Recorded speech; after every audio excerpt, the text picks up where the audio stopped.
आज या प्रेस कॉन्फरन्सच्या माध्यमातून महाराष्ट्रातल्या प्रत्येक व्यक्तीला जो प्रश्न पडलेला आहे की अजितदादांचा जो ॲक्सिडेंट होता तो एक अपघात होता का घात होता, हा प्रश्न प्रत्येक व्यक्तीला पडलेला आहे। काल मुंबईकडे येत असताना पिंपरी चिंचवडमध्ये जेव्हा माझी गाडी स्लो झाली, सिग्नल लागलं होतं, तेव्हा माझ्या लेफ्ट साइडला एका रिक्षा चालकाने त्याची रिक्षा थांबवली, खाली उतरला आणि माझी काच वर होती त्यामुळे काचेवर त्याने आवाज केला। काच खाली घेतल्यानंतर त्याने सांगितलं, अहो 9 तारखेला तुम्ही संध्याकाळी अजितदादांबद्दल काहीतरी सांगणार होता ॲक्सिडेंट बद्दल, त्याचं काय झालं? मी त्यांना सांगितलं काल नाही, म्हणजे 9 तारखेला नाही तर 10 तारखेला मी या बाबतीत मला काय वाटतं हे तिथं सांगणार आहे। या प्रेस कॉन्फरन्सच्या माध्यमातून आणि तुमच्या सर्वांच्या मदतीने लोकांपर्यंत मी आता पोहोचतोय। काही लोकांनी भावनिक होऊन काय व्हिडिओ टाकलेत, ते व्हिडिओ कसे आहे की दादा परत येतील। 6 जण विमानामध्ये होते, 6वे व्यक्ती दादा होते। जी बॉडी तिथं सापडली ती दादांची नव्हतीच। दादा आज येतील, उद्या येतील। मला त्यांना सांगायचं आहे की आज जर दादा परत आले तर मी सुद्धा त्यांना घट्ट मिठी मारेल। पण ॲक्सिडेंट झाल्यानंतर 6 दिवस दररोज जेव्हा मी उठत होतो तेव्हा मला असं वाटत होतं काहीतरी घाणेरडं स्वप्न मी तिथं बघितलेलं आहे की दादांचा ॲक्सिडेंट झाला आणि ते फक्त स्वप्नच होतं आणि खऱ्या अर्थाने ही गोष्ट घडली नाही असं कुठेतरी मला तिथं वाटत होतं। कधीपर्यंत? जेव्हा दादांचा एक स्वेटर तो सुद्धा जळलेला, त्यांची चप्पल, त्यांचं घड्याळ जे दररोज ते घालायचे आणि ते घड्याळ दादा कधी पण त्यांचा जो वेळ असतो ते 15 मिनिटं पुढे ठेवायचे। 9 वाजलं त्या घड्याळात वाजले होते आणि ते जळलेलं घड्याळ बंद पडलेलं तिथं मी बघितलं आणि जे कोणी तिथं बघत होते त्यांच्या डोळ्यात अक्षरशः अश्रू होतं, कोणी निशब्द झाले होते, कोणाला काहीच बोलता येत नव्हतं। त्यामुळे मला सर्व लोकांना एवढंच सांगायचं आहे की जी घटना झाली नाही, जे दादांना झालं नाही आपल्या सर्वांना वाटतं तसं नसून ही घटना झाली आहे आणि आज दादा आपल्यामध्ये नसले तरी सुद्धा विचाराने ते आपल्या सर्वांबरोबर आहेत। ते हे एक प्रेझेंटेशन इथं मी तुमच्या सर्वांसाठी केलेलं आहे। या प्रेझेंटेशनमध्ये मी स्वतः, माझी टीम, मित्र, ज्यांच्या कोणाकडे पर्यंत मी पोचू शकलो त्यांच्याकडनं जी माहिती आम्हाला मिळाली ती माहिती या प्रेझेंटेशनच्या माध्यमातून आपल्या सर्वांपर्यंत आणण्याचा प्रामाणिकपणे प्रयत्न केलेला आहे। काही लोक म्हणतील ही कुठून आणली, कशी आणली? ही आम्ही आणली आहे। अजितदादांच्या प्रेमापोटी ही माहिती आम्ही गोळा केलेली आहे। मी सरकारमध्ये नाही, आम्ही सरकारमध्ये नसलो तरी जे काही जमलं, कारण का शेवटी दादा असतील, साहेब असतील, आम्हा सर्वांना एवढंच सांगितलेलं आहे की प्रयत्न करत राहावा आणि तो प्रयत्न या प्रेझेंटेशनच्या माध्यमातून हाच केलेला आहे की खरं काय घडलं याची माहिती लोकांना पाहिजे, आम्हाला माहिती पाहिजे, म्हणून हा प्रामाणिक असा प्रयत्न तिथं केलेला आहे। माझ्यासारख्या छोट्याशा कार्यकर्त्याला जर एवढं जमत असेल तर मला असं वाटतं की जर सगळ्या रिसर्च एजन्सी, इन्व्हेस्टिगेशन एजन्सी जर सरकारने नाही तर सरकारमध्ये असणाऱ्या लोकांनी जर लावल्या तर लवकरात लवकर आपल्याला या बाबतीतलं रहस्य त्या ठिकाणी कळू शकतं। सुरुवात करत असताना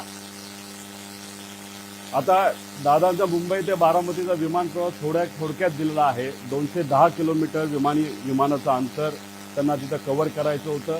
27 मिनिटं त्यांना त्या ठिकाणी लागणार होती आणि विमान कुठलं होतं तर VSR ही एक कंपनी ऑपरेटर, त्यांचं त्या ठिकाणी ते होतं। लेअरजेट नावाचा एक ब्रँड आहे, बंबार्डियर नावाची एक कंपनी आहे कॅनडाची, पण हे विमान हे अमेरिकेमध्ये त्या ठिकाणी बनलं आहे। पुढे आता याबद्दल विमानाबद्दल बोलायचं झालं, बंबार्डियर एरोस्पेस 2010ला हे विमान बनलेलं आहे। लेअरजेट 45 हे विमानाचा टाईप आहे।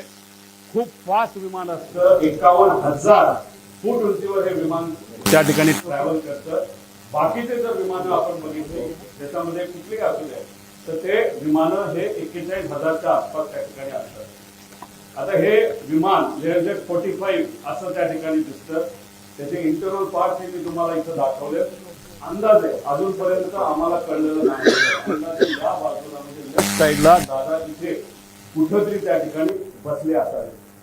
या सेक्शन मध्ये आपल्या बॅगा नाहीतर अतिरिक्त जो काय आपल्या बरोबर सामान असतं हे सामान या भागामध्ये त्या ठिकाणी ठेवलं जातं. इथं पेट्रोल म्हणजे ह्या पेट्रोलच्या टाक्या आहेत असं आपल्याला समजायला काय हरकत नाही. बाकी डिटेल जर कोणाला पाहिजे असतं तर हे डिटेल मध्ये इथं दिलेलं आहे. आता या VSR कंपनीची माहिती मला आपल्या सर्वांना द्यायची. याच्यामध्ये विजय कुमार सिंग अपघाताच्या दिवसाची टाइमलाईन जर आपण बघितली तर 7:02 तिथं जो क्रू असतो म्हणजे पायलट अटेंडंट हे सगळे तिथं 7:02 तिथं पोहोचले. कॅप्टननी चेक केलं बारामती एअरपोर्टला, तिथं फोन केला असेल, माहिती घेतली असेल, ATCशी बोलणं झालं असेल, बाबा तिथं विजिबिलिटी आहे का असा प्रश्न तिथं केल्यानंतर तिथं ऑल ओके 7:10 सांगण्यात आलं. 7:17 दीपक जाधव विदीप जाधव जे त्यांचे PSO होते दादांचे हे तिथं पोहोचले होते. 7:50 दादा विमानतळाकडे पोहोचले. 7:56 विमान मुंबई विमानतळ रडारच्या संपर्कात आलं की मुंबईच्या ATCला सांगितलं आता आम्ही टेक ऑफ करायला तयार आहे. 8:10 आणि 51 सेकंदला हे टेक ऑफ झालं. तुम्ही म्हणसाल या बाजूला काय, या बाजूला काय याची माहिती थोड्या वेळानंतर मी आपल्या सर्वांना देतो. पण ही माहिती अतिशय महत्वाची आहे. एका ग्रुप चॅटची ही माहिती आहे आणि त्या ग्रुप चॅटवर खूप काही आपल्याला पुढे जाऊन कळणार आहे. नाव फक्त दिलंय, पुढचा नंबर तिथं मी दिलेला नाही पण नंबर सुद्धा तिथं आहे. एका ऍक्च्युअल ग्रुप चॅट मधले हे स्नॅपशॉट तिथं काढलेले. त्या ग्रुप चॅट मध्ये अधिकारी सुद्धा असतात, PA सुद्धा असतात. त्याबद्दलची माहिती मी पुढे तुम्हा सर्वांना देतो. आता विमान 8:22 विमान लोणावळा जवळच्या आसपास त्या ठिकाणी तिथं असेल. 8:25 विमान पुणे जवळ, पुणे शहराजवळ असेल. 8:30 विमान यवत हे जे गाव आहे त्याच्या आसपास असेल. 8:32 सुपे म्हणून गाव, सुपे जळगाव गाव हे बारामतीमध्ये आहे तिथं असेल. 8:43 ते 8:45 दरम्यान दुर्दैवी घटना, खरंच जी घटना अतिशय आपल्या डोळ्यांमध्ये पाणी आणते ती घटना या टाइमच्या वेळेस त्या ठिकाणी घडली. 9 वाजता दादा गंभीर जखमी आहेत. ऍक्सिडेंट झाला हे आम्हाला कळलं होतं पण आमच्या सगळ्यांच्या मनात असं होतं की जखमी आहेत, हॉस्पिटलमध्ये आहेत पण जिवंत आहेत अशी कुठली बातमी आमच्या कानामध्ये यावी. तशी 9 वाजता ती बातमी सुरू होती पण 9:45 पहिली बातमी आली ती म्हणजे दादांच्या निधनाची, जी ऐकल्यानंतर अक्षरशः मन पण सुन्न झालं आणि डोकं सुद्धा सुन्न त्या ठिकाणी झालं. आता ही माहिती म्हणजे हा जो प्रवास आहे, हा प्रवास हे जे एक सॉफ्टवेअर आहे नाहीतर ऍप आहे, ज्याच्याकडे विमान असेल त्यांना हे ऍप उघडता येईल. जो पायलट असेल हे ऍप उघडता येईल. युनिव्हर्सल ऍप आहे. याच्यामध्ये तुम्हाला सगळ्या विमानाची माहिती तिथं कळू शकते. त्याच्यात जर आपण गेलात तर ह्याच्यामध्ये हे किती वर्षापूर्वीचं विमान होतं तर 16 वर्षापूर्वीचं ही सगळी माहिती असते. ह्याच्या आधी 2 दिवस म्हणजे 26 आणि 25 हे विमान कुठं गेलं होतं, मुंबई सुरतला एकदा गेलं, परत सुरत मुंबईला तिथं गेलं. म्हणजे हा जो विमानाचा प्रवास आहे ही घटना घडायच्या आधी तर सुरतला हे विमान तिथं जाऊन आलं होतं. आता हे महाशय म्हणजे हे जे मालक आहेत सिंग यांनी काय स्टेटमेंट दिलं, विमान चांगल्या स्थितीत होते आणि मेंटेन्ड होते, हा सगळ्यात महत्वाचा मुद्दा तिथं आहे. वैमानिक अनुभवी होते, हा दुसरा महत्वाचा मुद्दा त्याच्यामध्ये आहे. अपघात विजिबिलिटी इश्यूमुळे झाल्याची शक्यता आहे, हाही मुद्दा त्याच्यामध्ये त्या ठिकाणी आहे. आता या आमच्या ताई बारामतीच्या आहेत, त्यांचं काय स्टेटमेंट हे थोडंसं तुम्ही ऐकून घ्यावं. गावाकडून आलं होतं, पूर्ण असा विमानाचा आवाज वेगळाच येत होता नेहमी. म्हणजे यांचं आणि तिथं असणारे बरेच काही हे आहेत की त्यांचं असं मत होतं की रोज तिथं जे पायलटला शिकवलं जातं त्याची विमानं रोज ये जा करत असतात. दादांची विमानं बऱ्याच वेळा आलेली आहेत, मोठ्या मोठ्या व्यावसायिकांची विमानं आलेली, पण हे विमान जेव्हा त्या गावाच्या वरून गेलं होतं, एक तर ते जवळून गेलं होतं आणि त्याचा आवाज थोडा वेगळा आला होता. म्हणजे कदाचित मेंटेनन्सचा हा मुद्दा असू शकतो. पुढे आता हा व्हिडिओ तुम्ही डिटेलमध्ये बघा. हा व्हिडिओ एका ग्रामपंचायतीचा व्हिडिओ आहे. हे गोल दाखवलंय, तो जे विमान आलं, सरळ झालं, ते तिथं टिल झालं आणि दुर्दैवी 11 सेकंदात ते खाली आपल्या सगळ्यांना पडलेला आणि तो स्फोट झालेला त्या ठिकाणी बघायला मिळाला. म्हणजे हा सगळा सीसीटीव्ही फुटेज हा आपल्या सर्वांना बघायला मिळतो. आणि हे झालं, हे सीसीटीव्ही फुटेज आपल्याला मिळालं म्हणून आता आपण सर्वजण चर्चा करू शकतोय. हे सीसीटीव्ही फुटेज आलं नसतं तर जसं इतर प्लेन क्रॅश बद्दल नुसतं मोघमच बोललं जातं, तसंच कदाचित या बाबतीत सुद्धा दुर्दैवाने बोललं जाऊ शकलं असतं. पण हा सीसीटीव्ही फुटेज आपल्या सर्वांसाठी अतिशय महत्वाचा आहे. आता याच्यामध्ये आपल्याला प्रश्न काय पडतात, म्हणजे मालक तर बोलून गेला की काय झालं असावं, हे असेल तर ह्याच्यामध्ये विमान काय बिघाड, म्हणजे ह्याच्यामध्ये काय बिघाड झाला होता ज्याच्यामुळे ते विमान स्टॉल झालं म्हणजे बंद पडून ते एका बाजूला त्या ठिकाणी वळलं. तर का ते स्टॉल झालं, असं का झालं? मेकॅनिकल फेल्युअर झाला असेल का? त्यानंतर टेक ऑफ पूर्वी विमान चेक करण्यात आले होते का? आपण कधी गाडी घराच्या बाहेर काढत असताना पेट्रोल आहे का, ऑइल आहे का, ह्या बेसिक गोष्टी बघतो. तसं विमान उडवायच्या आधी त्याच्यामध्ये टेक ऑफ पूर्वी विमानाचं इन्स्पेक्शन एक मेकॅनिकल अधिकारी करत असतो. त्याचं कामच तेवढं असतं की विमान नीट आहे का, सगळ्या केबल लागल्यात का. जसं की लिफ्ट आपल्या घरी असेल नाही तर ऑफिसमध्ये असेल आणि त्याचं इन्स्पेक्शन जर करायचं असेल तर त्या ज्या केबल आहेत त्या नीट आहेत का, बटणं नीट दाबली जातात का, आणि समजा जर लाईट गेली तर लिफ्ट ऑटोमॅटिकली एका फ्लोअरला येऊन थांबते का, हे जे बेसिक लिफ्टमध्ये चेक केले जातात. हे तर 51,000 फीटला उडणारं विमान आहे आणि ह्याचं चेकअप तर करावाच लागतो. हे DGCA सुद्धा सांगितलेलं आहे. जगातल्या प्रत्येक देशामध्ये हे आपल्याला तिथं फॉलो करावं लागतं. त्यामुळे टेक ऑफ पूर्वी याचं काय चेकअप झालं होतं का? चेक करणारे कर्मचाऱ्यांना आता आपल्याला पकडावं लागणार आहे, बोलावं लागणार आहे, चर्चा करावी लागणार. ते आम्ही करू शकत नाही. पण जी कुठली एजन्सी आता सरकारने दिलेली आहे त्या एजन्सीला तिथं असणारे जे कोणी चेक करणारे कर्मचारी आहेत त्यांच्याशी तिथं आपल्याला बोलावं लागेल. टेक लॉग हा प्रत्येक विमानाचा टेक लॉग हा केला जातो.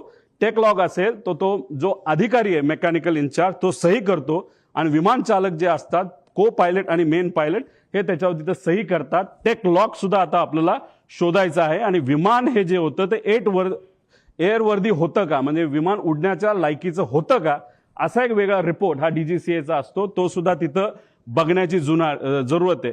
रुटीन लाईन मेंटेनन्स हा करावा लागतो. एक मेन मेंटेनन्स, इंजिन काढावं लागतं, घालावं लागतं, ऑइल चेक करावं लागतं सगळं.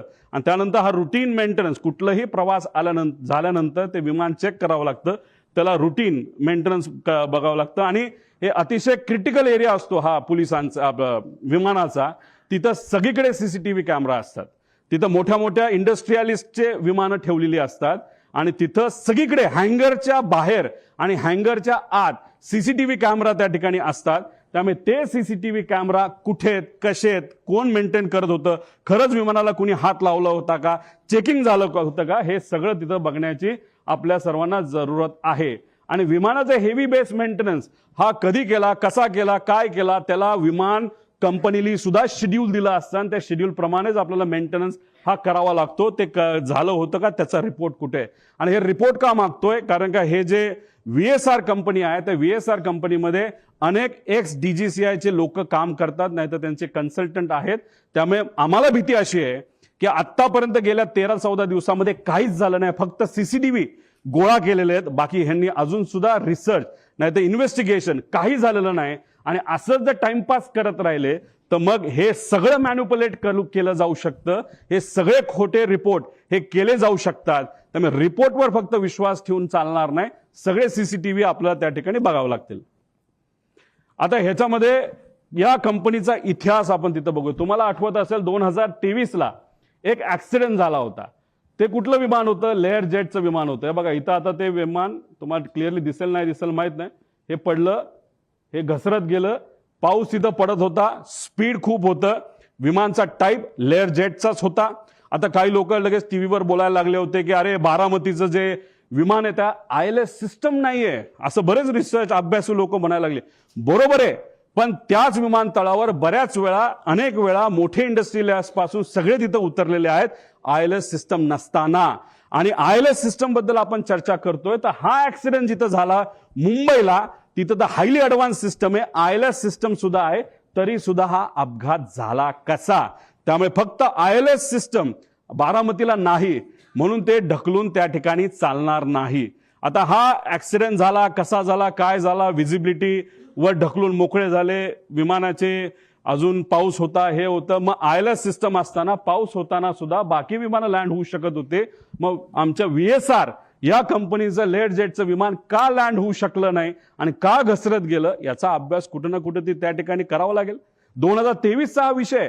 मग आतापर्यंत रिपोर्ट आला असेल, आतापर्यंत एन्क्वायरी क्लिअर झाली असेल, तो रिपोर्ट मीडियाकडे आला असेल, तो रिपोर्ट कंपनीली जे लोक आत होते, ज्या कंपनीली ते भाड्यावर घेतलं होतं त्या लोकांना दिला असेल अशी अपेक्षा आपण करू. कारण 2 वर्ष एवढा मोठा अपघात होऊन हे कुठेही रिपोर्ट कोणी दाबू शकत नाही. बघूया काय झालं पुढं. दुर्दैव असं 2023ला हा अपघात झाला पण आतापर्यंत त्याचा रिपोर्ट आलेला नाही. अजितदादांचा दुर्दैवी ऍक्सिडेंट झाल्यानंतर त्या बातम्या जेव्हा अख्ख्या देशामध्ये तुमच्या माध्यमातून त्या ठिकाणी केल्या गेल्या तेव्हा कुठेतरी DGCA तिथं जाग आली आणि final report soon in September 2023 Mumbai Learjet असं सांगण्यात आलं. म्हणजे कुठेतरी VSRचा एक होल्ड आहे DGCA वर असं आमच्या सगळ्यांचं मत आहे. म्हणून एवढा मोठा रिपोर्ट होऊन त्या ठिकाणी तो दाबण्यात आला. मग का हा रिपोर्ट दाबण्यात आला? हा रिपोर्ट जर आतापर्यंत आला असता, तो जर सरकारपर्यंत पोहोचला असता तर मग काही गोष्टींमध्ये बदल होऊ शकले असते आणि मग आज आपले अजितदादा माझे काका हे आज आपल्या सर्वांमध्ये इथं असू शकले असते. पण हा रिपोर्ट न झाला, न त्याच्यावर चेक झालं, कसं घडलं याचा कुठेही अभ्यास त्या ठिकाणी झाला नाही. हा रिपोर्ट आजपर्यंत दाबला असं आमच्या सगळ्यांचं त्याच्यामध्ये म्हणणं आहे. बरं ठीक आहे, भारताने हा रिपोर्ट दाबला.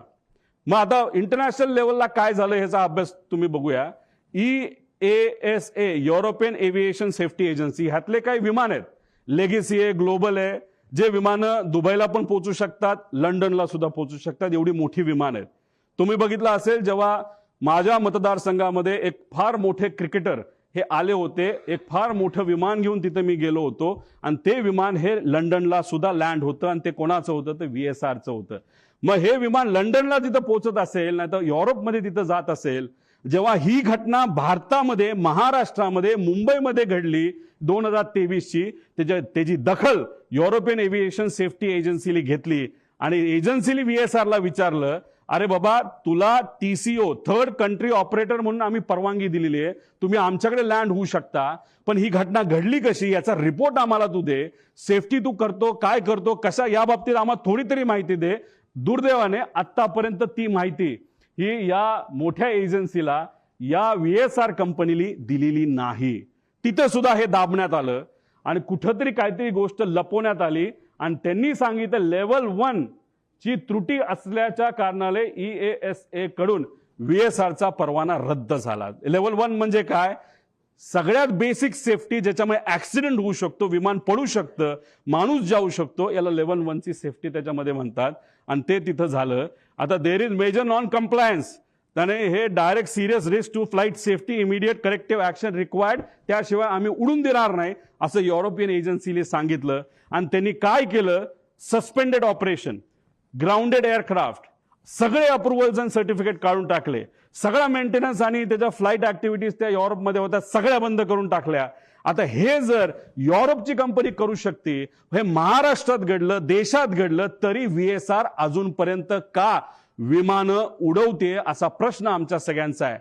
माझे काका गेले, आपले दादा त्याच्यात गेले, पण आज VSRच्या माध्यमातून CMची फ्लाईट तिथे घेतल्या जातात, सगळ्या मंत्र्यांच्या फ्लाईट घेतल्या जातात, तिथं दुसरे उपमुख्यमंत्र्यांच्या फ्लाईट घेतल्या जातात. त्यांच्या सेफ्टीबद्दल तर आपण विचार केला पाहिजे. एक नेता आमचा गेला पण बाकी नेत्यांचं काय? मग ह्या VSRला अजूनपर्यंत का परवानगी दिली जाते? त्यांचा एवढा होल्ड की अजितदादांचा ऍक्सिडेंट होऊन सुद्धा त्यांना तिथं थांबवलं जात नाही. ESA सारख्या मोठ्या एजन्सीनी त्यांचा रद्द परवाना करून सुद्धा त्यांना तिथं परवानगी दिली जाते. तर एवढं फेवर VSRला का केलं जातं असं आमचं मत आहे. मग आम्ही काय केलं? एक्स पायलट जे पायलट VSR कंपनीमध्ये काम करत होते, जे इंजिनियर VSR कंपनीमध्ये काम करत होते, DGCA चे एक्स अधिकारी जे VSR ला ओळखून होते, या सर्व लोकांची चर्चा केल्यानंतर तुमच्यातले काही अभ्यासू आणि रिसर्च करणारे पत्रकार सुद्धा अशा लोकांना भेटल्यानंतर ह्या गोष्टी समोर आल्या. फ्लाईट ड्युटी टाइम लिमिटेशन 12 तास गॅप लागतो. जर मी पायलट असेल आणि मी जर उडवलं असेल तर 12 तासानंतरच फ्लाईट उडू शकतो. पण ही कंपनी VSR कंपनी हे जे रिपोर्ट असतात FDTL हे मॅन्युपुलेट करतात. म्हणजे फक्त आकड्याचा खेळ त्या ठिकाणी केला जातो आणि 6 तासापूर्वी सुद्धा जर एखादा पायलट आला असेल तर त्याचा कदाचित इन्सेंटिव्ह दिलं जातं, नाही तर तुला नोकरीवरनं काढतो असं सांगितलं जातं आणि लगेचच त्याला तिथं विमानात बसवलं जातं. त्यानंतर कॉकपिट व्हॉइस रेकॉर्डिंग म्हणजे एक असतो ब्लॅक बॉक्स. ब्लॅक बॉक्समध्ये फक्त आवाज स्टोअर होतो असं नाही, आवाजाबरोबर ते जे इक्विपमेंट्स आहे ते कसे बिहेव करत होते, कुठं काय एक्सेलरेशन होतं, स्पीड काय होतं, आपली पोझिशन काय होती, कुठला काटा कुठं होता, हे सगळं ब्लॅक बॉक्समध्ये तिथं येतं.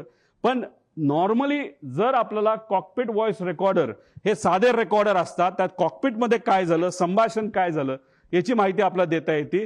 VSR मध्ये कॉकपिट व्हॉइस रेकॉर्डर सिस्टम हे बंद ठेवलं जातं. त्यानंतर चेकलिस्ट टेकलॉग हा मेंटेन नीट केला जात नाही तर मॅन्युपुलेट केला जातो. स्टँडर्ड ऑपरेटिंग प्रोसिजर SOP त्यांचं कुठेही नाही. आणि कॉस्ट कटिंग मध्ये हे महाशय ही कंपनी अतिशय माहिर आहे. त्याच्यामध्ये मेंटेनन्समध्ये कमतरता दाखवणं, नाही तर कुठलंही विमान, नाही तर हेलिकॉप्टर घ्या, ते हेलिकॉप्टर जर आपल्याला उडवायचं असेल तर त्याच्यामध्ये तास दिले जातात. 2200 तास ब्रँड टू ब्रँड, नाही तर 2500 तास. ते झाल्यानंतर इंजिन चांगलं असलं काही नसलं तर पूर्ण इंजिन 6 कोटी रुपयाचं एखाद्या सिंगल इंजिन हेलिकॉप्टरचं आपल्याला बदलावंच लागतं. तसं इथे असतं. पण या कंपनीकडनं तिथं टायमिंग हे कुठेतरी चेंज केले जातात, मॅन्युपुलेट केले जातात आणि त्यामुळेच कुठेतरी ही घटना घडतात असं आमच्या सगळ्यांचं त्याच्यामध्ये मत आहे. आता गो अराउंड, आता अजितदादांना घेऊन हे विमान फ्लाय करत होतं VVIP, म्हणजे ज्यांना Z सिक्युरिटी, Z+ सिक्युरिटी आहे अशा व्यक्तीला हे विमान घेऊन चाललं होतं. विमान उडत असताना जर तिथं व्हिजिबिलिटीचा इश्यू असेल नसेल तरी त्या पायलटला 2 स्टेशन द्यावं लागतात. एक जिथं चाललाय तिथं आणि बॅकअप एअरपोर्ट तुम्हाला सांगावं लागतं. कदाचित ह्यांनी मुंबई ते एअरपोर्ट दिलं असेल, नाही तर हैदराबाद तिथं दिलं असेल. आता तिथं गो अराउंड करत असताना एकदा ट्राय केला, दुसऱ्यांदा कदाचित त्यांना ते दिसलं नसावं. त्यांनी सांगितलं हो दिसलं, पण दिसलं नसावं तर तिसऱ्यांदा राऊंड घ्यायला पाहिजे होता. पण ह्यांनी तो घेतला नाही. दुर्दैवाने सेकंड अटेम्प्टलाच त्यांनी तो प्रयत्न केला. जी घटना घडली ती घडली. आणि दुसरं कसं असतं, ह्यांना पुढे कुठे जायचं होतं, अजित काकांना घेऊन हे कुठं जाणार होते, बारामतीला जाणार होते आणि बारामतीवरनं हे कुठं जाणार होते, शमशाबाद ते पटना, तिथं कोणतरी व्यक्तीला तिथं घेऊन जाणं. म्हणजे ह्यांना घाई होती, नाही बाबा जायचंच आहे, नाही तर 10 लाख रुपये आपलं जे भाडं आहे ते त्याच्यामध्ये बुडू शकतं. आपण पुण्याला गेलो तर हे भाडं आपण बारामतीला पोहोचू शकलो नाही, तेही पैसे आपल्याला मिळणार नाही. म्हणून कुठंतरी या कंपनीकडनं या पायलटवर प्रेशर होतं असंही आपल्याला त्या ठिकाणी बोलता येईल. आता दुसरं स्टॉल वॉर्निंग सिस्टम, म्हणजे याच्यामध्ये एखादं विमान स्टॉल होण्यापूर्वी आपल्याला एक अंदाज येतो, काहीतरी गडबड त्याच्यामध्ये होते. हे विमान स्मार्ट विमान असतं आणि ह्याच्यातली ही जी काय स्टॉल वॉर्निंग सिस्टम आहे, आमचा प्रॉपर इंटेल आहे. आमचं काही लोकांशी तिथं बोलणं झालंय, फक्त त्यांनी सांगितलं आमचं कृपा करून तुम्ही नाव नका सांगू, आमच्या नोकऱ्या तिथं जातील. त्यांची चर्चा अशी, जे विमान अजित काकांना घेऊन तिथं ते ऍक्सिडेंट झालं त्याच्यामध्ये ही जी स्टॉल वॉर्निंग सिस्टम ती बंद होती. ती बंद असल्यामुळे काही गोष्टी आपल्याला आधीच कळल्या नाही आणि त्यामुळे ती घटना त्या ठिकाणी घडली असावी असं काही तज्ज्ञांचं तिथं मत आहे. आणि हेवी बेस मेंटेनन्स केलं कुणी ह्याच्यासाठी आम्ही हे पुरावे त्या ठिकाणी मागतोय. PTT पुश टू टॉक, म्हणजे तुमची वॉकी टॉकी असते, आपण बटन दाबतो, आपण बोलतो, पलीकडचं ऐकतो, तसं विमानामध्ये PTT असतं. हे PTT जेव्हा चालू होतं तेव्हा कॉकपिटमध्ये बटन दाबल्यानंतर जे जे काय चालू असतं, जसं की आता मी पोहोचतोय, आता लँड होतोय, मी पुढे तुम्हाला ट्रान्सक्रिप्ट दाखवेल, तर ते सगळं कळतं. तर जेव्हा मेन पायलट हा जर कपूर असेल तर पाठक ज्या पायलट होत्या ह्या को पायलट होत्या. को पायलट जनरली ते इंटरॅक्शन करतात ATCची. तेव्हा ती PTT त्यांनी दाबलं होतं, तेव्हा त्या वातावरणामध्ये ते जेव्हा शेवटचं वाक्य ओ शिट होतं तेव्हा सुद्धा, त्याच्या आधी सुद्धा त्या विमानामध्ये कुठंच ही वॉर्निंग सिस्टीमचा आवाज येत नव्हता. PTT दाबून सुद्धा शुकशुकाट होता, म्हणजे ही सिस्टम तिथं बंद होती असं आमचं त्या ठिकाणी म्हणणं आहे. आणि त्यासाठी जे ATCचं रेकॉर्डिंग आहे ते तुम्ही चेक केलं पीटीटी दाबल्यानंतर त्याच्यामध्ये कुठेही ते वॉर्निंग तिथं आल्या नाहीत आणि ब्लॅक बॉक्स जेव्हा रिकव्हर केला जाईल त्यानंतर आपल्याला बऱ्याच गोष्टी या बाबतीतल्या कळतील. आता दुसरा विषय असा आहे की हा व्हिडिओ तुम्ही ऐका, मग तुम्हाला त्या ठिकाणी मी सांगतो. आमच्या गावातनं उतरताना आमच्या गावात एक मंदिर आहे, त्या मंदिराच्या कळसाला सुद्धा टेकायची काही लोकांना शक्यता. आता हे त्याच वेळी आमच्या गावातनं उतरताना आमच्या गावात एक मंदिर आहे, त्या मंदिर 51,000 फीटला ते उडतं आणि जेव्हा तुम्ही त्या एअरपोर्टच्या जवळ येत असता आणि फारच जमिनीच्या जवळ आल्यानंतर ही सिस्टम तुम्हाला वॉर्निंग देते. जेव्हा तुम्ही एखादा हिंदीचा पिक्चर नाही तर इंग्लिशचा पिक्चर बघितला असेल तेव्हा तिथं तुम्हाला जाणवत असेल एक आवाज ते विमान देत असतं की warning approaching land, warning approaching land. अशा प्रकारची ही सिस्टम त्याच्यामध्ये असते. आणि दुर्दैव असं आमचं असं मत आहे की मंदिराच्या जर जवळ गेला असेल तरी पीटीटी चालू असताना हा आवाज तिथं आपल्याला कुठंही ऐकायला मिळालेला नाही.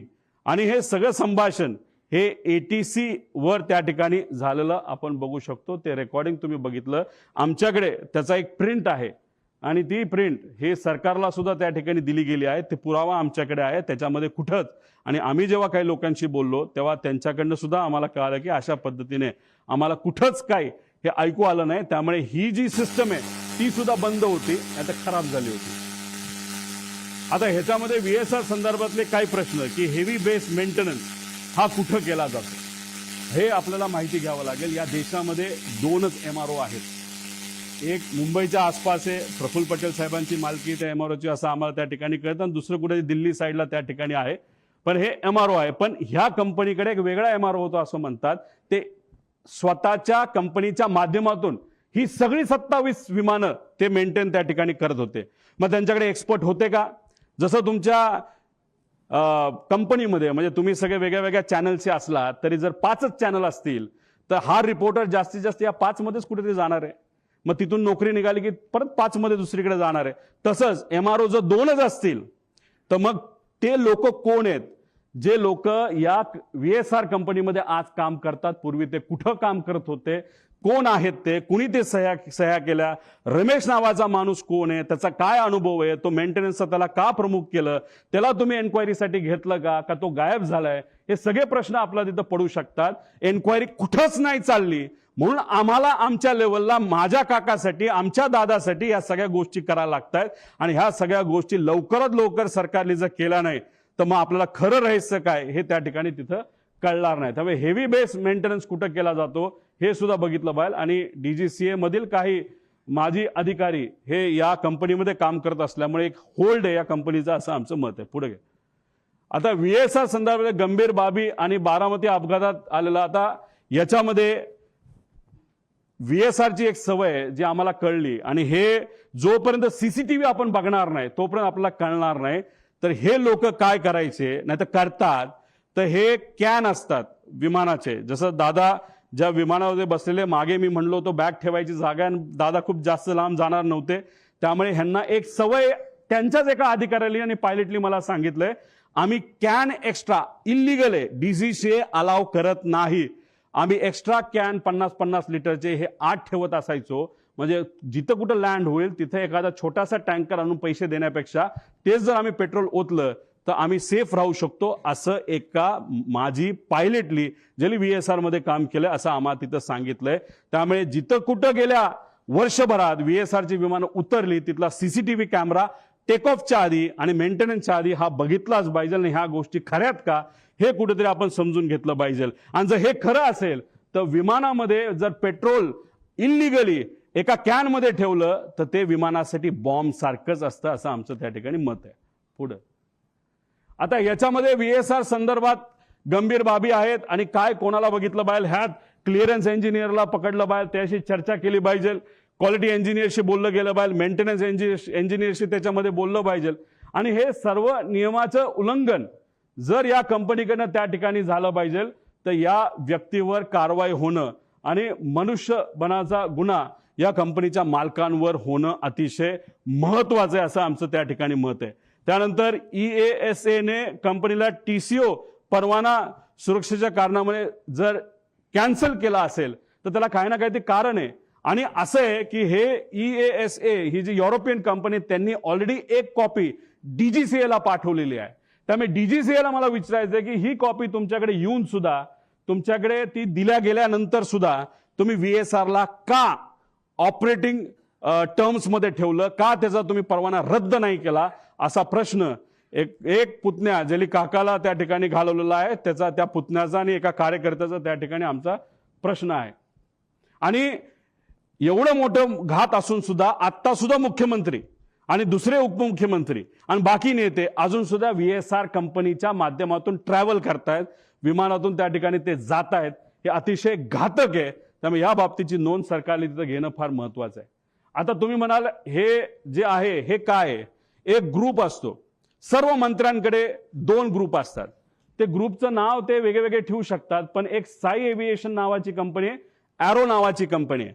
आता इथं मी GR तुम्हाला दिल्यानंतर तुम्हाला लागलं तर आम्ही तिथं देऊ. या कंपनीने अलोकेट केलेला 2 हँडलिंग कंपनी आहेत.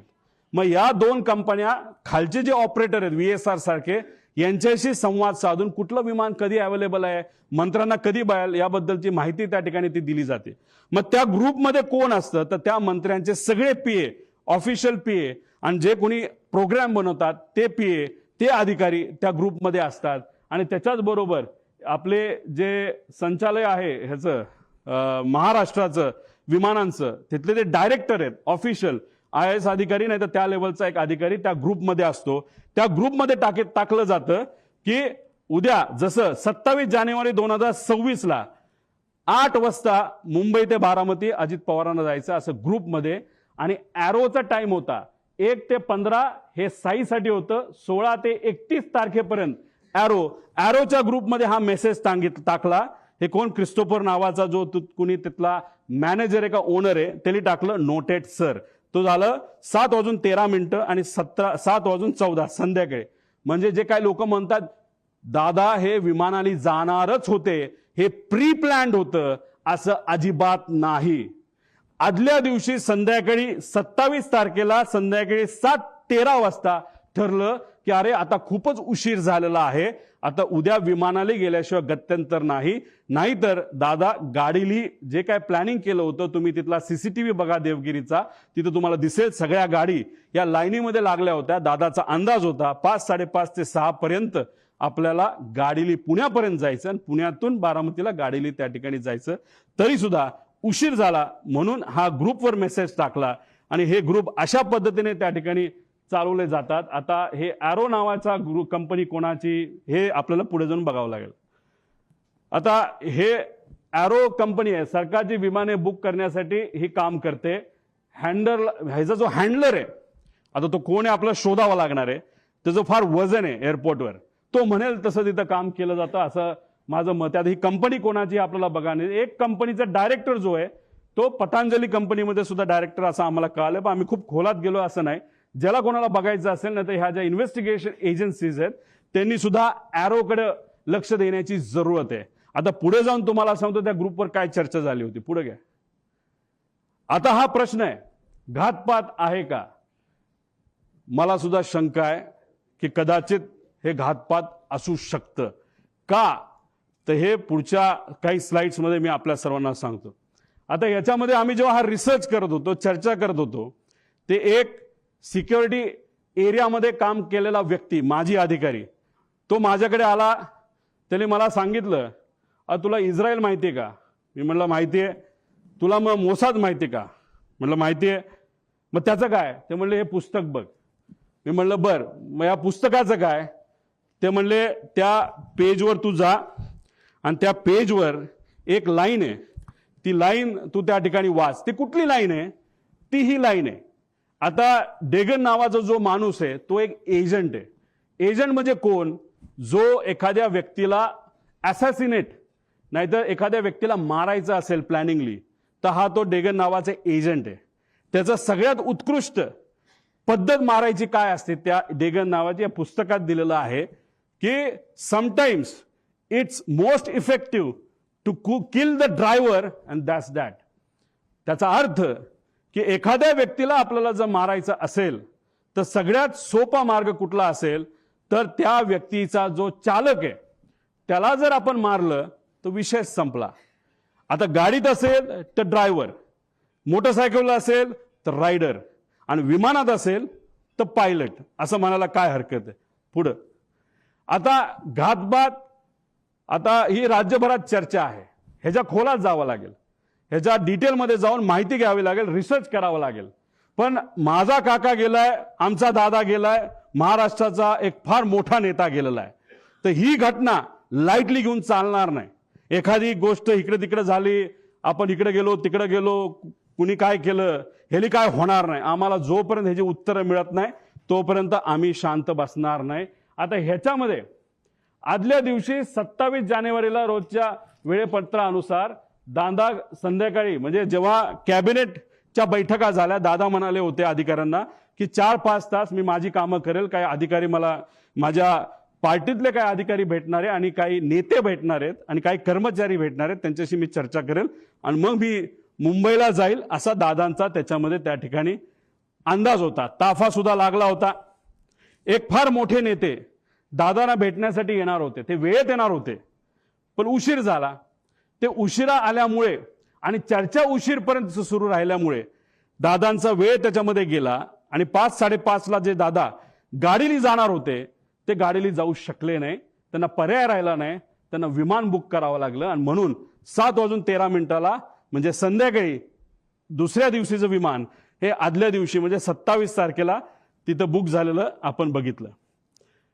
पूर्व विदर्भातील एक कुठले तरी नेते हे मोबाईल चेक करा दादांचे, नाही तर लँडलाईनवर कोणाचा फोन होता काय होता मला माहित नाही, पण मला जे कळालेलं आहे सही करावीच लागते. फार महत्वाची फाईल आहे. आणि मग ती फाईल कुठे हे जेव्हा बघितलं गेलं, ती फाईल घरी नव्हती, ती फाईल मंत्रालयाच्या कार्यालयामध्ये होती दादांच्या. दादा कुठलीच फाईल मोकळी ठेवत नाहीत, पण अचानक ती फाईल तिथं होती. मग ती दादानी बोलवली. बोलवण्यात येण्यात मुंबईचं संध्याकाळचं ट्रॅफिक तुम्हाला माहिती आहे. ती फाईल पोहोचूस तर वेळ गेला. वेळ गेल्यानंतर ती फाईल आली. पण एक मोठा नेता आपल्या पक्षाचं बोलत असेल तर सही तर करावीच लागेल. आणि मग दादानी ती सही केली. ती फाईल यूज तर सही करूस तर त्याच्यामध्ये दुर्दैवाने त्या ठिकाणी वेळ गेला. आता ह्याच्यात खोलात जर जायचं असेल, कारण आमच्या पण ओळखी तिथं आहेत, आमच्या पण जीवाची माणसं आहेत. अजितदादांबरोबर जेव्हा केव्हा मी भेटलो आणि दादांचा जो काही शेवटचे 3-4 महिने होते त्यात मी, दादा आणि त्यांच्याबरोबरचे अधिकारी एकदम घट्टपणे एक फार महत्वाची चर्चा त्या ठिकाणी करायचो. आणि ती करत असताना मग काही अधिकाऱ्यांचे, कर्मचाऱ्यांचे त्याच्यावर आमच्यावर त्या ठिकाणी विश्वास असल्यामुळे तिथं चर्चा काय चालली होती हा विषय जेव्हा केला, तेव्हा तिथं चर्चा कुठले तरी राजकीय कन्सल्टंट कोणीतरी आहे, त्यांचा जो कॉन्ट्रॅक्ट आहे जो शेकडो कोटीचा आहे तो आपल्याला कॅन्सल करावा लागतोय. कारण त्यांच्याकडनं काहीच आपल्याला मिळत नाही, त्याचा काहीच फायदा होत नाही. कारण 7 दिवस आधी सुद्धा बारामती हॉस्टेलला दादांना जेव्हा मी भेटलो होतो तेव्हा सुद्धा दादांनी काही लोकांना सांगितलं होतं, शहाणपणा करू नका, राजकारण आम्हाला शिकू नका, राजकारण आम्ही कसं करायचं हे माहिती सर्वे फक्त तुम्ही करा, अशी काहीतरी चर्चा तेव्हा झाली होती. आणि अशा पद्धतीची चर्चा तिथं झाली आणि दादांना त्याच्यामध्ये उशीर झाला आणि मग दादांना प्लॅन बदलावा लागला. आता हे सगळे बॅकग्राऊंड तुम्हाला फक्त सांगतोय. त्याचं कारण असं की प्लॅन का बदलावा लागला. आता मी येतो 28 तारखेला. आता काही लोक म्हणतात उपमुख्यमंत्री आहेत, दादा कडक होते, शिस्तीचे होते, दादांनी सांगितलं असेल पायलटला ए बाबा उडलंच पाहिजे. पण दादाचं स्टेटमेंट तुम्ही बघा, ते स्वतःच्या मुखातून ते काय बोलतात. परंतु मला ते तिकडनं जाणं गरजेचं होतं, कारण वैमानिकाचा दिवस आला की उशीर झाला तर मला निघून जावं लागलं. कारण ते अलीकडचे तास म्हणजे दादा कधी पण विमान उडवत असताना कॅप्टनला विचारायचं, बाबांनो काय वाटतं, जायचं का नाही जायचं, उडायचं का नाही उडायचं, काय अडचण आहे, तुम्हाला जे वाटतं ते करा. एका ठिकाणी त्यांना यायचं होतं, मुंबईकडनं ते उडले पण होते. माझा अंदाज आहे 2-2.5 वर्षापूर्वीची गोष्ट असेल. हेलिकॉप्टरले होतं, लोणावळ्याला धुक्क वाढलं होतं. दादांना त्या कॅप्टनली सांगितलं थोडंसं दुःख जास्त आहे, रिस्क आहे, पण आपल्याकडे डबल इंजिन हेलिकॉप्टर आहे, अजिबात दादा काळजी करू नका. दादा म्हणले काय नाही, मुंबईला परत दे. दादा परत मुंबईला गेले आणि गाडीली पुण्याकडे त्या ठिकाणी आले. हे दादांची वस्तुस्थिती होती. दादांचं एक मत होतं, जो एक्सपर्ट आहे, जो त्यातला एक्सपर्ट आहे त्याचा ऐका, अभ्यास करा, रिस्क उगाचच त्याच्यामध्ये त्या ठिकाणी घ्यायची नाही, अशी दादाची भूमिका होती. हे होते आमचे दादा, जे वेळेवर एअरपोर्टला पोहोचले. पण नंतर जे घडलं त्याच्यामध्ये काही गोष्टी तुम्हाला पुढे मी सांगतो. पुढे घ्या. आता हे एक ईमेल आहे. या ईमेलमध्ये 2 नावं आहेत क्रू डिटेल्सची. ह्याला क्रॉस व्हेरीफाय करावं लागेल हे ईमेल. याच्यामध्ये कॅप्टन साहिल काहीतरी आहे बाबा मदन आणि कॅप्टन यश असे 2 नावं प्रपोज केली गेली होती. बाकी सगळं तिथं लिहिलेलं आहे आणि कुठं जाणारे मुंबई बारामती वगैरे सगळं तिथं दिलं होतं. आता हे आहेत दोघं, पण झालं असं की नाव ते दुसऱ्या दिवशी बदलण्यात आलं. हे आहेत मदन. मग त्यांच्या मिसेसली एक मेसेज ते सोशल मीडियावर टाकलं होतं की मदनचं नाव जेव्हा सुरू झालं होतं तेव्हा त्यांच्या मदनच्या नावाने तिथं सुरू झालं होतं की वाईट वाटतं, दुर्दैवी त्यांची मृत्यू झाला. मग त्यांच्या मिसेसनी ते तिथं टाकलेलं आहे. आता हे दोघांची नावं होती, पण मग हे त्यांना त्या ठिकाणी नियुक्ती झाली, म्हणजे पाठक आणि कपूर यांचं नाव तिथं आलं. तर मग आमचा विषय आणि कधीच तुम्ही बघितलं असेल कपूरचे कुठला तरी मित्र कुठेतरी बोलत होता की बाबा नो कपूर आदल्या दिवशी बाहेरून आला होता भारताच्या, तो उडवणारच नव्हता, पण मग त्याला अचानक सांगितलं आणि मग त्यांनी उडवायला घेतलं विमान, असं तुम्ही कुठेतरी ऐकलं असेल. तर मग आमचा प्रश्न असा आहे की मग टेक ऑफ पूर्वी मुख्य पायलट हे का बदलले गेले आणि मग का असं नाव चेंज त्या ठिकाणी केलं गेलं. आणि जर टेक ऑफ करायचं असेल तर त्या पायलटला आधीच यावं लागतं. आणि तिथं असं सांगितलं होतं की हे 2 पायलट हे ट्रॅफिकमध्ये 6:30 वाजता सकाळी अडकलेत आणि ते येऊ शकत नाहीत, म्हणून दुसरे पायलट आम्हाला द्यावं लागलं, अशी कुठेतरी एक स्टेटमेंट आम्ही सोशल मीडियावर आणि काही मीडियाच्या माध्यमातून तिथं ऐकली होती आणि काही अधिकाऱ्यांनी सुद्धा त्या ठिकाणी सांगितलं होतं. पुढे घ्या. आता हे व्यक्ती आहेत 7 वाजता हे क्रू तिथं पोहोचलं. आता अप्रुव्हल कधी आलं तर 12:30 ओके, विमान मध्यरात्री 12-12:30 वाजता की विमान फायनल झालंय, क्रू फायनल झाली आणि त्यांनी सांगितलंय की ओके. सकाळी त्यांनी 7 वाजता मेसेज केला की क्रू हे एअरपोर्टला पोहोचले आहेत. मग आता प्रश्न आम्हाला असे निर्माण होतात, पुढे घ्या, की हे जे 2 पायलट आहेत जे ट्रॅफिकमध्ये अडकले असं म्हणतात, मग कुठं होते?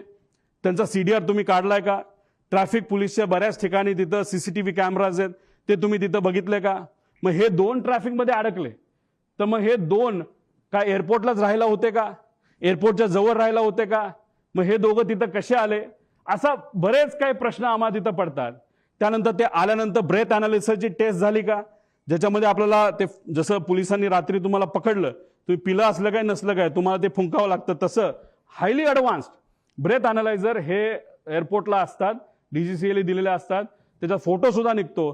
ते CCTV आहेत का, तोच तो होतो का, त्याचं ब्रेथ अनालिझर केलं का, तिथं कॅमेरा आहेत का, कॅमेराचा रेकॉर्ड कोणाकडे आहे, त्यानंतर विमानाकडे गेल्यानंतर तिथं चेक करत असताना ते रेकॉर्ड आहेत का, 7 वाजता ते पोहोचले असतील, दादा जर 8ला पोहोचले असतील तर 1 तासाचा वेळ आहे, त्यात त्यांनी विमानं चेक केली आहेत का, विमानात काय वेगळं ठेवलंय का, असे बरेच प्रश्न त्याच्यामध्ये आम्हाला त्या ठिकाणी निघतात. आणि हे सर्व गोष्टी आता बघण्याची जरूरत आहे असं आमचं मत आहे. आणि कोणतरी असं म्हणलं होतं की कपूर हे हाँगकाँगवरनं आले होते, मग ते खरंच आले होते का इंटरनॅशनल फ्लाईटवरनं, हे सुद्धा बघण्याची जरूरत आहे. कारण इंटरनॅशनल फ्लाईटवरनं जर एक व्यक्ती ज्याला दारू प्यायची खूप सवय असं ऐकलं होतं आणि पुढेही काही पुरावे त्याच्यामध्ये आहे, मग इंटरनॅशनल फ्लाईटवर दारू दिली जाते, मग तो पिऊन आला होता का, अशा सगळ्या गोष्टी बघण्याची जरूरत आहे. कदाचित त्यांच्या परिवाराला असं वाटत असेल मी काहीतरी वेगळं बोलतोय. मला त्यांना एवढंच सांगायचं, आमचा तो हक्क आहे, आम्ही परिवारातली लोक आहेत, आमच्या शंका जर असतील तर शंकेचं निरसन हे झालंच पाहिजे, कारण आम्ही आमचा माणूस गमावलेला आहे, तुम्ही तुमचा माणूस गमावलेला आहे, तुम्ही तुमची बाजू बघा, आम्ही आमची बाजू बघतो. पण आमच्या मनात ज्या शंका आहेत त्याला कुठं ना कुठेतरी उत्तर हे मिळालं पाहिजे. का गेले 13 दिवस मला तरी तिथं झोप लागलेली नाही आणि कदाचित जोपर्यंत ह्या गोष्टी सापडत नाही, क्लिअर होत नाही, तोपर्यंत झोप लागणार नाही आणि मी झोपणार सुद्धा त्याच्यामध्ये नाही. पुढे तुम्ही जर गेला तर आता मुख्य पायलट सुमित कपूर बद्दल आपण थोडीशी माहिती घेऊ. मार्च 10ला दिल्ली बेंगळुरू विमान उडण्यापूर्वी त्याला प्री फ्लाईट अल्कोहोल टेस्टमध्ये त्याला पकडण्यात आलं. पुन्हा 7 एप्रिल 17ला दिल्ली गुवाहाटीचं विमान उडवत असताना त्याचं टेस्टिंग जेव्हा केलं तेव्हा तो सापडला. तुम्ही म्हणा तिथं सापडला, इथं का नाही? ह्या सगळ्या कमर्शियल फ्लाईट्स होत्या असं आम्हाला कळतंय. कमर्शियल फ्लाईट्सवर बऱ्याच गोष्टी स्ट्रिक्ट असतात, प्रायव्हेट फ्लाईटला कदाचित तेवढ्या स्ट्रिक्ट नसाव्या असं वाटतं. 3 वर्ष त्याला निलंब करण्यात आलं. त्याच्याबरोबर काम करण्याला एका व्यक्तीला आम्ही जेव्हा बोललो त्यांनी सांगितलं लेहरजेट म्हणजे उद्या जर मला ग्लोबल नावाचं विमान उडवायचं असेल तर मला त्याचं ट्रेनिंग घ्यावं लागतं, त्या कंपनीकडे जावं लागतं. तसंच हा CP म्हणजे कमर्शियल पायलट असल्यामुळे बोईंग एअरबस उडवत असेल आणि तिथं लेहरजेट उडवायचं असेल तर त्याला अमेरिकेत लेहरजेटची फॅक्टरी म्हणजे बंबाडियरची फॅक्टरी असल्यामुळे अमेरिकेत जाणं महत्वाचं होतं. तो तिथं गेला. मला जे कळालंय तिथं गेल्यानंतर दुर्दैव असं त्यांनी इतकी दारू पिली का काहीतरी असं मला कळालंय. हे क्रॉस व्हेरीफाय करावं लागेल की त्यांना ट्रेनिंगला जाता आलं नाही. हे रिपोर्ट आता आपल्याला काढावं लागतील खरंच हे घडलं होतं का, आणि त्यांना परत ट्रेनिंगला पाठवण्यात आलं असंही आम्हाला त्याच्यामध्ये त्या ठिकाणी कळलं होतं. आता इतर पायलटली लेझर जेटची परीक्षा अमेरिकेला सांगितलं. आता एक बडा नेता जो सांत्वन करण्यासाठी घरी आला होता त्यांनी सांगितलं, हाच महाशय माझं सुद्धा विमान हेच VSR कंपनीचं हे नांदेडला हे घेऊन चालले होते, आणि ज्या पद्धतीने त्या कपूरली लँडिंग केली त्याच्यावरनं मी VSRला कंप्लेंट केलेली आहे. हा मोठा नेता कोण, नांदेडला कधी गेला होता, खरंच त्यांनी कंप्लेंट केली का, हे आपल्याला त्याच्यामध्ये बघावं लागेल. सत्तेतला एक मोठा नेता त्याच्यामध्ये आहे. त्यानंतर ट्रॅक रेकॉर्ड फारच वाईट होतं. तरी मग या व्यक्तीला तिथं अजितदादांचं विमान नाही तर VIPचं, उद्धव ठाकरे साहेबांचं, फडणवीस साहेबांचं, एकनाथ शिंदे साहेबांचं, ऍक्टरचं, ह्या सगळ्यांचं विमान का उडवायला दिलं असा प्रश्न आमचा तिथं आहे. पुढं आता ह्याच्यामध्ये तुम्ही जर बघितलं असेल तर VK सिंग म्हणजे हा मालक, त्यांचा एक ग्रुप आहे व्हॉट्सअपचा. त्या ग्रुपवर आम्ही ही माहिती काढली. कशी काढली, काय काढली हे नका मला विचारू, पण ही माहिती आहे. आता तुम्ही म्हणाल ही माहिती तुम्ही देत आहात त्याला ते डिलीट केलं तर काय, तुम्ही व्हॉट्सअप किती डिलीट करा सगळी माहिती कळते. त्यामुळे जो कोणी तिथे इन्व्हेस्टिगेट करणार आहे हा ग्रुप कुठला, हा ग्रुप कोणाचा, त्या ग्रुपवर कोण, आणि गेल्या 2 वर्षामधल्या त्याच्यावरच्या ज्या काही डिस्कशन आहेत हे लोकांसमोर त्या ठिकाणी आल्या पाहिजे. ह्याची एक डिस्कशन ह्याच्यामध्ये तुम्ही बघितली.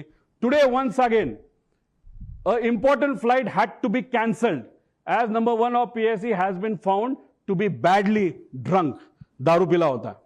त्याच्यामध्ये बरंच काय दिलं की तुम्ही पार्टी करता हे करता, आणि त्याच्यात may I request my dearest colleagues captain Sunny जो खन्ना कोण असेल, कॅप्टन रंधवावा, आणि स्टार केलंय कॅप्टन सुमित द ग्रेट.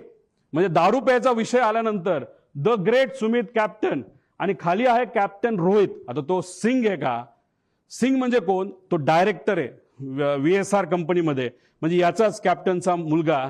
आता तो खरंच तो असेल रिसर्च नंतरच कळेल, आणि डायरेक्टरच तिथं दारू पित असेल पायलट असून सुद्धा, तर मग हे फार डेंजरस आहे. कारण डायरेक्टरलाच या गोष्टीचं महत्व नसेल तर बाकीच्या पायलट काय करणार.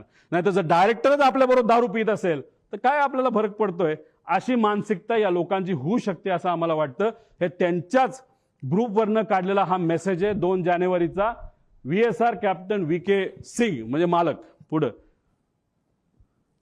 अजून एक मेसेज त्यांचा आहे काय, VSR ड्युटी सेल डील काय असेल ते, डिअर कॅप्टन सुमित भाई अँड जो कुणी असेल प्रावग, you will be sober and do not do your evening stunts. आता इव्हनिंग स्टंट्स मध्ये काय आम्हाला माहित नाही. विमान वेडवाकडे चालवायचा हा एक स्टंट असू शकतो, नाही तर दारू पिणं हा एक स्टंट असू शकतो, नाही तर ड्रग्ज घेणं हा स्टंट असू शकतो. म्हणजे हा स्टंटचा अर्थ मला तरी काही निघत नाही. हा आपल्याला बघावं लागेल. आणि त्याला सुमित उत्तर देतो कॉपीट सर्ड. म्हणजे मला जर कोणी बोललं असतं हे तू वेड्यासारखा तिथं काल का वागत होता, आणि जर मी वागलोच नव्हतो तर मी लिहिलं असतं sir that was not me and I won't do it. पण इथं वर जर दारूबद्दल बोललं असेल आणि खाली कॉपीट सर म्हणत असतील, याच्यावरनं नक्कीच दाल में कुछ काला आहे असं आपल्याला म्हणता येईल. हा जो ब्रेथ अनालिझर आहे ह्याचा फोटो सुद्धा निघतो. ह्याचे रिपोर्ट आता आपल्याला बघावं लागणार. पुढे घ्या. आता वेगवेगळ्या सरकारी अहवालातील वेगवेगळी विसंगती. आता ह्याच्यामध्ये PIB प्रेस ब्युरो तुम्हाला माहिती आहे, हे कुठली माहिती देते तुम्हाला, काय कुठलं ते DGCA जी माहिती दिली जाती ती PIB छापती. बरोबर आहे, बरोबर आहे. आता ही ट्रान्सक्रिप्ट आहे, ही कशाची ट्रान्सक्रिप्ट आहे तर ही बारामती ATCची ट्रान्सक्रिप्ट आहे. वेळ न वेळ तिथं लिहिलेली आहे, इथं वेळ लिहिलेली आहे. मग काय एअरक्राफ्ट मधली ज्या त्या पाठक मॅडम आहेत त्या काय बोलल्या, आणि बारामती ATCला सुद्धा एक कोणतरी महिलाच होती असं आम्हाला कळलंय, त्या काय म्हणल्या याच्यामध्ये तिथं दिलेलं आहे. आता ह्याचा वेळ जर बघितला तर यांच्या PIB अनुसार म्हणजे DGCA अनुसार 8:18 काय झालं होतं, म्हणजे विमान बारामती ATCच्या संपर्कात आलं. म्हणजे DGCA काय म्हणते, म्हणजे PIB काय म्हणते, 8:18 हे विमान हे बारामती ATCच्या संपर्कात आलं. पण हे विमान आलं होतं 8:19. तुम्ही म्हणताल एका मिनिटाला काय होणार आहे? हे विमान इतकं स्पीडमध्ये चालतं, हे एका मिनिटात हे विमान 15 किलोमीटर चालतं. आणि दादांचं जी काय घटना घडलेली आहे, काही मीटरमध्ये घडलेली आहे, याच्यावरनं एक मिनिटं हा महत्वाचा आहे. मग एवढी मोठी घटना घडली असेल तर मग 2 रिपोर्ट जे आहेत हे रिपोर्ट वेगळे का, असा प्रश्न एक परिवारातला एक व्यक्ती म्हणून त्या ठिकाणी मी करतो. आता आगीचे लोट दिसण्याचे टायमिंग PIB DGCA किती म्हणतं? 8:44. पण ट्रान्सक्रिप्ट प्रमाणे इथं 8:43:55 सांगितलं की मला आता लँडिंग पॅड म्हणजे स्ट्रिप तिथं दिसतीये. मग त्यांनी सांगितलं रनवे 11 क्लिअर टू लँड. त्यानंतर 8:44:13 ओ शिट म्हणजे ही जे पाठक मॅडम आहेत त्यांच्याकडनं ते शेवटचे शब्द होते आणि त्यात 7 सेकंड तुम्ही ऍड करा. 44 प्लस काहीतरी 13 प्लस 20, तर त्याच्यात तो ऍक्सिडेंट तिथं झाला. म्हणजे हे टायमिंग आणि हे टायमिंग जर इथं 20 सेकंड तुम्ही ऍड केले, म्हणजे 13 प्लस 7 20.20 म्हणजे 20 सेकंडचा याच्यामध्ये फरक आहे. मी तुम्हाला सांगितल्याप्रमाणे सेकंडचा विषय असतो. इन्व्हेस्टिगेट तुम्ही करत असाल आणि तुम्ही एका मोठ्या एजन्सीचे लोक असाल तर तुम्हाला सेकंदात बोलावं लागतं. इथं मिनिटात बोलून चालत नसतं आणि इथं ह्या 2 रिपोर्टमध्ये खूप मोठा फरक आहे असं कुठेतरी दिसतं. आता हा एक ट्रान्सपॉन्डर एक असतं विमानाला, विमान सांगत असतं सॅटेलाइटच्या माध्यमातून मी इथे आहे, माझं स्पीड किती आहे, मी अलाइन झालोय का, एअरपोर्टचं जे स्ट्रिप आहे त्याला मी अलाइन झालोय का, तिथून माझं डिस्टन्स किती आहे, माझी हाईट किती आहे, माझं लोकेशन कुठे आहे, हे सगळं तिथं दिलं जातं. आणि हे आमच्याकडे आहे. ही माहिती ही आम्हाला एका सॉफ्टवेअरच्या माध्यमातून, जे मगाशी तुम्हाला सॉफ्टवेअर सांगितलं त्यातून आम्हाला सगळी माहिती कळाली. फक्त शेवटच्या 1 मिनिटाची आम्हाला माहिती कळाली नाही. कदाचित ट्रान्सपॉन्डर हा मुद्दामून विमानाच्या आतून हा बंद केला होता. तुम्हाला टिल्ट होताना जे विमान दिसते त्या ट्रान्सपॉन्डर बंद होता. ट्रान्सपॉन्डर हा 8:43.18 ह्याच्यात तुम्ही म्हणाल हे तर टाइम वेगळा दिसतोय. ह्यात फ्लाईट रडारच्या शेवटच्या UTC टाइम म्हणजे 3 ते म्हणजे याच्यामध्ये 5 तास आपल्याला ऍड करावं लागतात. त्यात 8:43.18 जेव्हा हे बंद झाला ट्रान्सपॉन्डर, का बंद झाला, का कुणी बंद केला, असे प्रश्न आम्हाला त्याच्यामध्ये आहे. आता आपल्याला शेवटपर्यंत कळालं असतं. आणि या 1 मिनिटाच्या आधी हे विमान त्या धावपट्टीला अलाइन झालं होतं, म्हणजे ते धावपट्टीवर उतरेल अशी अपेक्षा होती. पण 1 मिनिटामध्ये काहीतरी गडबड झाली, ती अजूनपर्यंत आपल्याला कळलेली नाही. आता हा जो भाग आहे हा तुमचा 11 नंबर आहे आणि हा भाग आहे 29. हे जे मोठी चर्चा करतात, अरे बाबा तो जो असा हिलटॉपवर आहे आपला लँडिंग स्ट्रिप, त्यामुळे फार डेंजरस आहे, फार अवघड आहे, हे आपण लँड करू शकत नाही असं लोक बोलतात. ते खरंय. आता ही ती जागा आहे 11 नंबर आणि ही जागा आहे 29 नंबर. मागे घे. ती आहे MIDC ची साईड. इथं तुम्ही जर गेला तर सपाट आहे, सपाट, काही तिथे टेन्शन नाही. तिथं तुम्ही कसंही लँड होऊ शकता. त्यावेळेस जे विंड स्पीड होतं ते ऑलमोस्ट नव्हतं. आणि विमान जेव्हा इथून लँड होतं त्याला अडचणी काय असतात, एकतर हे उंच आहे आणि इकडे जो सूर्य उगवत असतो तो स्क्रीनवर तिथं दिसतो. मग सगळ्यात बेस्ट ऑप्शन काय असतं, बाबा इकडे नको जायला, सोपी साईड 29 साईड आपण घेऊ, 11 नको घ्यायला, असा निर्णय बऱ्याच वेळा त्या ठिकाणी घेतला जातो. मग ह्या विमान चालकाली तो निर्णय घेतला होता का, पुढे जाऊन बघूया. 8:27 एअरक्राफ्ट करून रनवे 29 ची परवानगी मागण्यात आली. म्हणजे परफेक्ट फ्लॅट आहे. जसं तुम्ही 2023 ऍक्सिडेंट बघितला तर नुसतं घासत गेलं होतं, अशी कदाचित घटना घडू शकली असते. दादा जिवंत असू शकले असते. 29 नंबरची परवानगी तिथं ATC कडनं घेतली होती.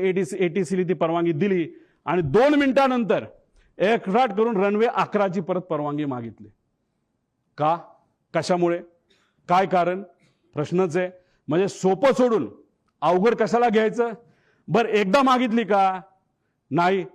मग दुसऱ्यांदा परत 8:36 एअरक्राफ्टने गो अराउंड केल्यानंतर त्यांनी परत 29 ची मागणी केली. परत ती त्यांनी कॅन्सल केली. परत आम्ही 11 येऊन लँड करतो असं सांगण्यात आलं. निर्णय को पायलट घेत नसतो, मेन पायलट घेत असतो. को पायलट कम्युनिकेशन करत असतो. मग या मेन पायलटला 29 जे सोपं होतं ते सोडून 11 नंबरच का पाहिजे होता हे मात्र त्या ठिकाणी अजूनपर्यंत कळालं नाही. पुढं आता हा व्हिडिओ बघा.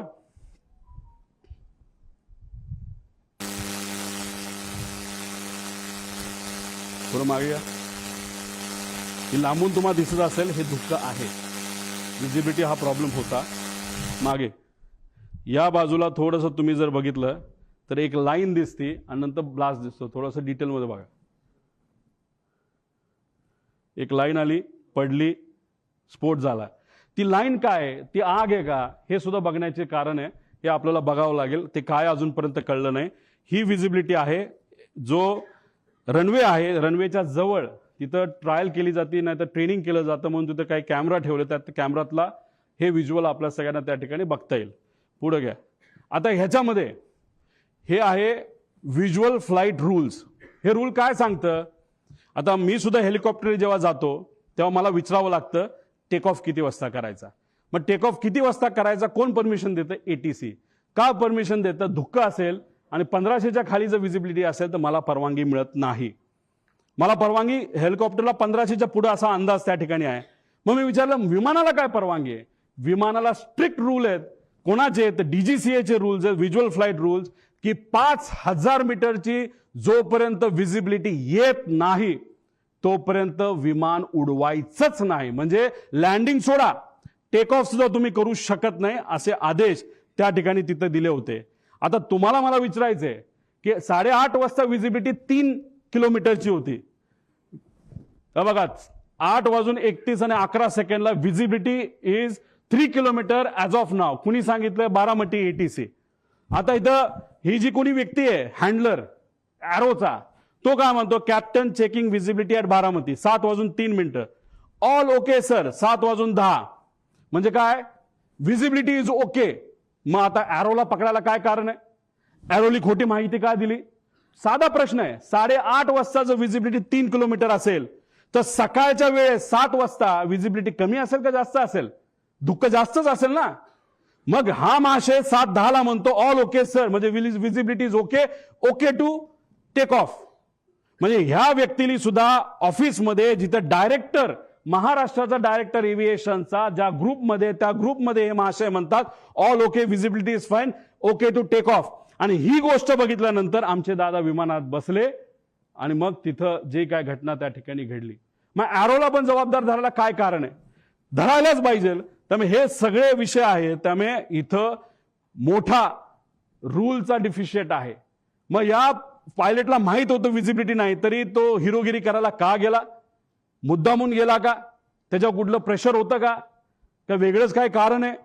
आणि कदाचित त्याच्या मनामध्ये ही घटना घडवायचीच होती असे होते का, असे प्रश्न आम्हाला तिथं उद्भवतात. पुढच्या काय गोष्टी बघितल्यानंतर तुम्हाला त्या गोष्टी खऱ्या वाटतील. पुढे घे.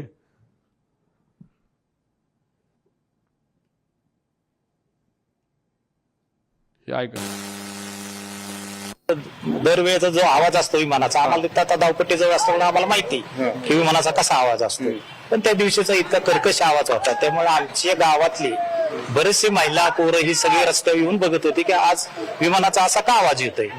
आणि गावाला एक रेटी घालून परत विमान धावपट्टीच्या दिशेने उतराय गेलं. पण त्याच वेळेला आमच्या गावातनं उतरताना आमच्या गावात एक मंदिर आहे, त्या मंदिराच्या कळसाला सुद्धा टेकायची काही लोकांना शक्यता. पुढे घे.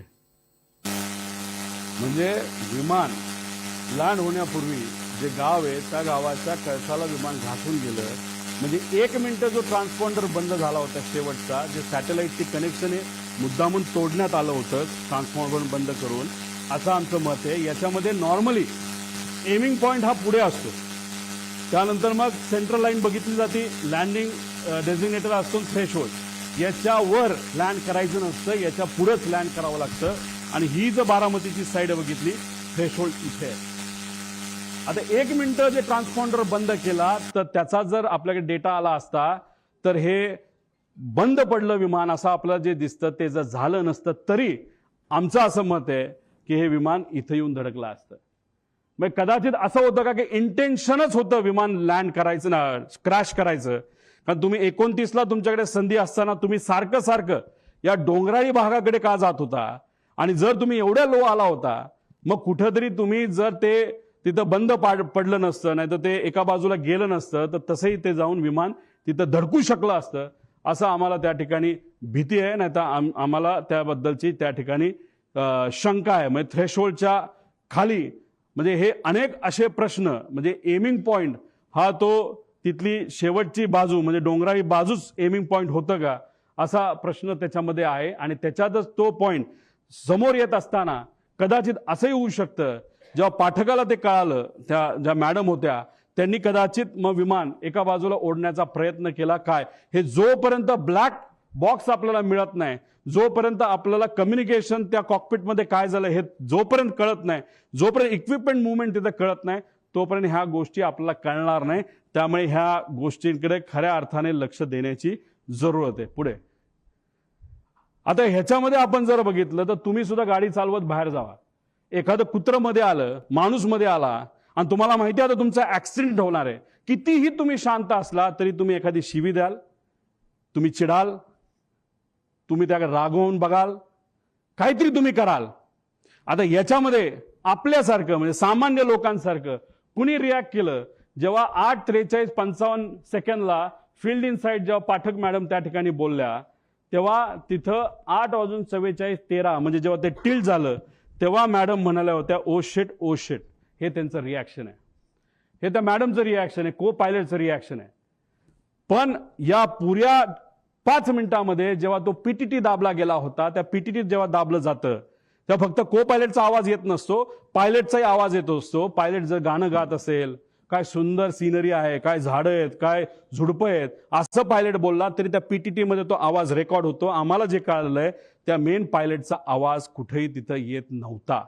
मग पायलट झोपला होता का डोज ऑफ झाला होता का वेगळंच काहीतरी झालं होतं का मुद्दामून त्याच्या मनामध्ये एक निश्चय त्याचा होता की आता आपल्याला हे विमान काही झालं तरी जमिनीवर त्या ठिकाणी घेऊन जायचं आणि ऍक्सिडेंटच घडवायचा, असे अनेक प्रश्न निर्माण होतात. त्यामुळे ब्लॅक बॉक्समधून माहिती आणणं हे महत्वाचं आहे. ही नॅचरल रिॲक्शन होती, ओ शिट ओ शिट. तिथं मेडे मेडे बोलावं लागतं, पण मेडे मेडे बोलण्याची सुद्धा मानसिकता त्या मॅडमची नव्हती. का?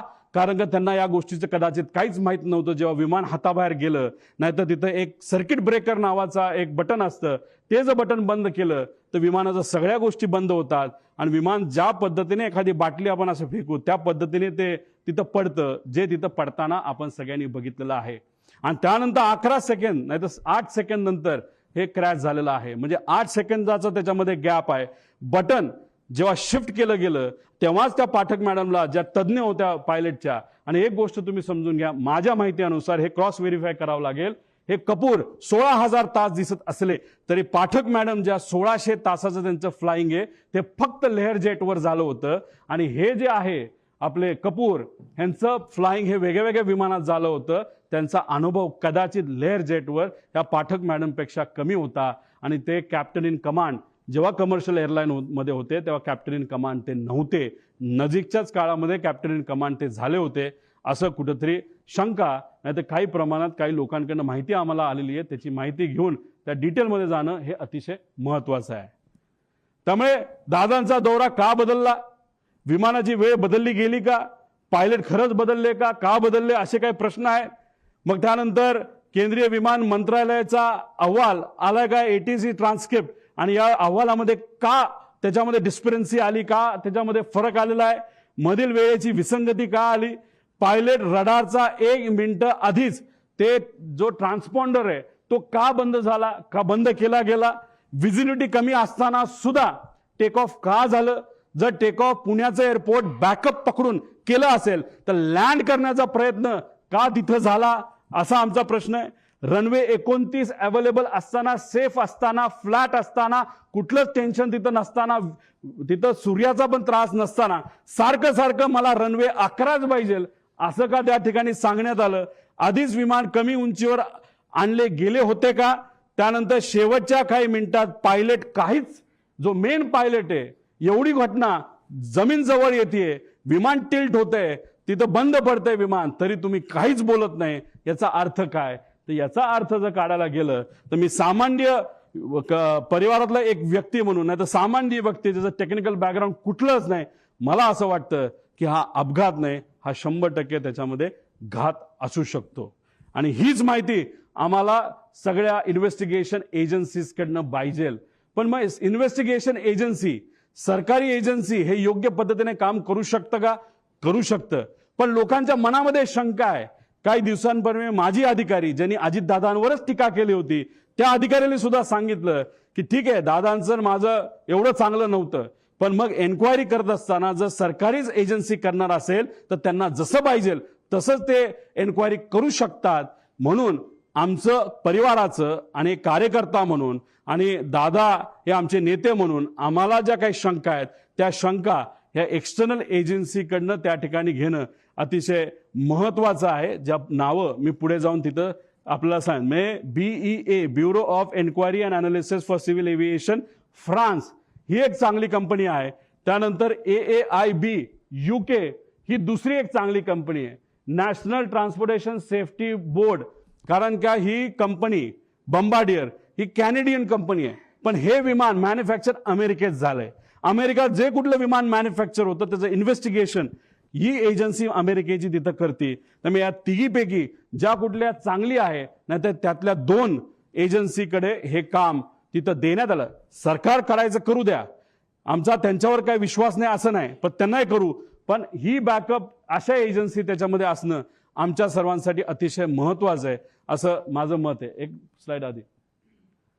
आता ह्याच्यामध्ये आपण जर बघितलं तर फॉरेन्सिकची जी टीम आहे ती टीम दुर्दैवाने उशिरा आली. ती का उशिरा आली? त्यांनी खरंच आतापर्यंत काय केलं?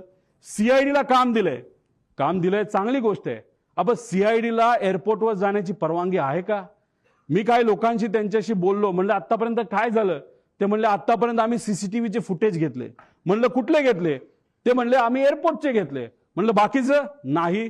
मग आम्ही एका अधिकाऱ्याशी चर्चा केली, अरे बाबा नो, तुम्ही एवढा वेळ जर लावणार असाल, ह्याच्यामध्ये जर वेळ घालवणार असाल तर ते जी कंपनी आहे ते सगळे पेपर मॅन्युपुलेट करू शकते, सगळा एव्हिडन्स मॅन्युपुलेट केला जाऊ शकतो. थोडे दिवस थांबू, लोक विसरून जातील. लोक विसरणार नाहीत.